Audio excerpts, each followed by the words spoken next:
The history books remember the heroes. They remember Hercules, Perseus, Theseus. The names carved into marble, the faces painted on pottery, the legends told around fires for 3,000 years. But none of those men would have a story worth telling without her. She never swung a sword, she never climbed Olympus, she never asked for a single thing from the gods. She just built, quietly, in the dark. The Hydra, the Sphinx, Cerberus, the Chimera, one monster at a time. Her name was Echidna, and history forgot her on purpose. Before we talk about her children, let's talk about who, or rather what, Echidna actually was.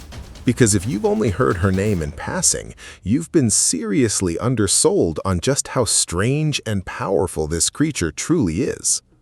Her name in ancient Greek literally means viper, and her appearance matched that name in the most unsettling way possible. Picture a woman of extraordinary beauty, luminous face, dark glancing eyes, the kind of figure that would make you stop and stare. Now, from the waist down, picture nothing but a massive, writhing serpent, scales instead of skin, coiling endlessly in the dark. This was Echidna, half nymph, half serpent. The ancient Greeks called her a drachyna, a she-dragon, and scholars believe she represented something very specific, the corruptions of the earth itself, the rot beneath the soil, the stagnant, fetid water of a swamp, the invisible illness that creeps in without warning. She wasn't just a monster for the sake of it. She was a force, a symbol, a reminder that nature has a dark side that no amount of civilization can fully tame. Now, where did she come from? This is where ancient sources get into a beautifully messy disagreement, which honestly just makes the myth richer. The poet Hesiod, writing in the 7th century BC in his masterwork The Theogony, suggests she was born from primordial sea gods, Phorcys and Ceto, two ancient, terrifying marine deities who themselves had spawned a whole catalog of nightmare creatures. The mythographer Apollodorus, on the other hand, says her parents were Tartarus and Gaia, the deep, lightless abyss of the underworld, and the earth herself. Either way, the message is the same. Echidna was not born from the world of gods and heroes. She was born from something older, darker, and far more primal than all of that. And she lived to match that origin, deep in a cave, far from the reach of mortal men and immortal gods alike, at the very edge of the world. Hesiod writes that the gods themselves appointed her a home, a glorious, hidden house deep beneath the hollow rock. She did not age, she did not weaken. According to Hesiod, she was immortal and ageless all her days. For as long as the earth had secrets, Echidna guarded them. Now here's the part of the story that nobody really talks about. And honestly, it might be the most fascinating part of all. Echidna fell in love. His name was Typhon. And if Echidna was terrifying, Typhon was something else entirely. The ancient texts describe him as a giant so colossal that his head brushed the ceiling of the sky. From his shoulders sprouted 100 dragon heads, each one roaring in a different voice, the howl of a lion, the bark of a dog, the hiss of a serpent, the cry of a bull. His eyes blazed like fire. His lower body was nothing but a mass of writhing vipers. Zeus, the king of Olympus, looked at Typhon, and for the first and only time in his reign, he ran. Yes, Zeus ran from this creature. So did nearly every other Olympian god, fleeing all the way to Egypt and disguising themselves as animals just to escape Typhon's wrath. And this was the creature Echidna chose as her partner. Together, they found a cave in a remote wild region called Arima, a place described as sitting practically at the threshold of eternal night. There, in the darkness and the deep earth, these two forces of primal chaos began their family. And what a family it would be. Let's meet the children of Echidna and Typhon, because this is where the myth stops being just a character study and starts becoming the backbone of almost every great Greek hero story ever told.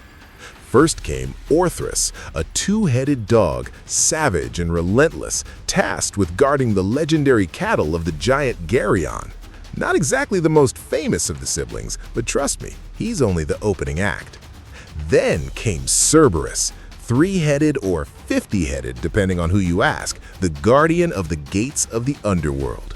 This wasn't just a guard dog, this was the lock on death itself. Cerberus made sure the dead stayed dead and the living stayed out. He becomes one of the most iconic symbols in all of mythology, later facing down Hercules and even being charmed by the music of Orpheus. Then came the Lernaean Hydra, a serpent of many heads, and here's the brutal part. For every head you cut off, two grew back in its place. It was the ancient Greek version of a problem that refuses to go away. It took Hercules himself, burning each neck stump to stop the regrowth, to finally bring it down. And these were just the first three. There was still the Chimera, the Sphinx, the Nemean lion, the dragon Ladon, the Caucasian eagle that tortured Prometheus for eternity, and more. Echidna didn't just give birth to monsters, she gave birth to the entire testing ground of Greek heroism. Every great hero, Hercules, Perseus, Bellerophon, Theseus, found their defining moment by facing one of her children. Without Echidna, there are no legends. Without her monsters, there are no heroes. Which raises a question the ancient Greeks wrestled with, and we still wrestle with today. Was Echidna truly evil, or was she simply necessary? But here's where the story gets even bigger. Because Echidna and her husband Typhon didn't just sit quietly in their cave and raise a family. At some point, they decided to go to war against the gods themselves. To understand why this war happened, you need to understand the world Echidna and Typhon lived in. The Olympian gods, Zeus, Hera, Poseidon, Athena, had been steadily taking over the cosmos. First, they overthrew the Titans in a brutal 10-year war. Then, they imprisoned them in the depths of Tartarus. They carved up the universe between themselves, declared themselves the rulers of all creation, and started acting like the job was done. It wasn't. Gaia, the ancient earth goddess, mother of almost everything, was furious. Her Titan children we locked away, the old order was gone, and so, according to the mythographers, she unleashed her final weapon, Typhon, the last great challenge to divine rule. And beside him stood Echidna, the mother of his army, the engine behind every monster that had ever made a hero bleed. What happened next is one of the most dramatic scenes in all of Greek mythology. Typhon arrived on Olympus like a walking catastrophe. The ancient writers described the sky splitting, the earth groaning, the sea boiling. Every Olympian god who saw him coming turned and fled. They ran to Egypt and transformed themselves into animals just to hide.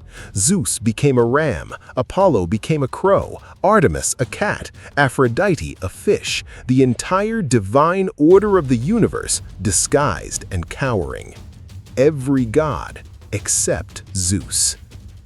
Zeus stood his ground. What followed was a battle so violent that Hesiod writes the earth itself resonated, the heavens above shook, and the seas churned from the core. Zeus hurled thunderbolt after thunderbolt. Typhon retaliated with fire from 100 dragon throats. At one point, and this detail tends to get left out, Typhon actually won a round. He cornered Zeus, stripped him of his divine tendons, and left him temporarily helpless. It took the trickery of Hermes and Pan to retrieve those tendons and restore Zeus's power before the king of the gods could rise again and finish the fight.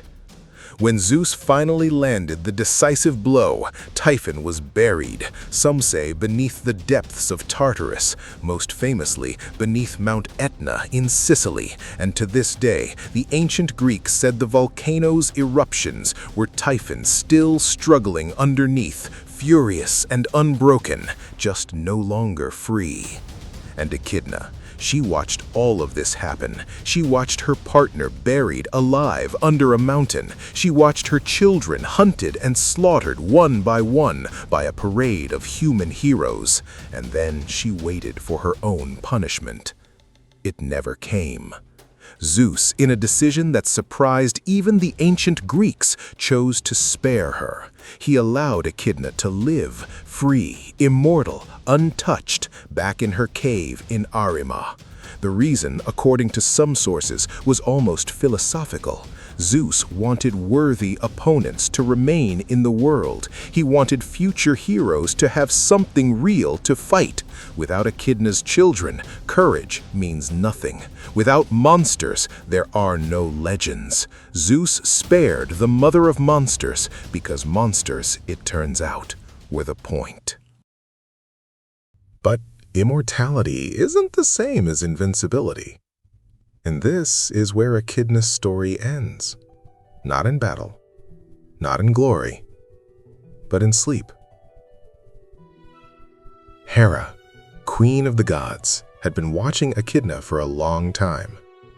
She was tired of travelers being snatched from roadsides and devoured, tired of the chaos that followed wherever Echidna's influence spread.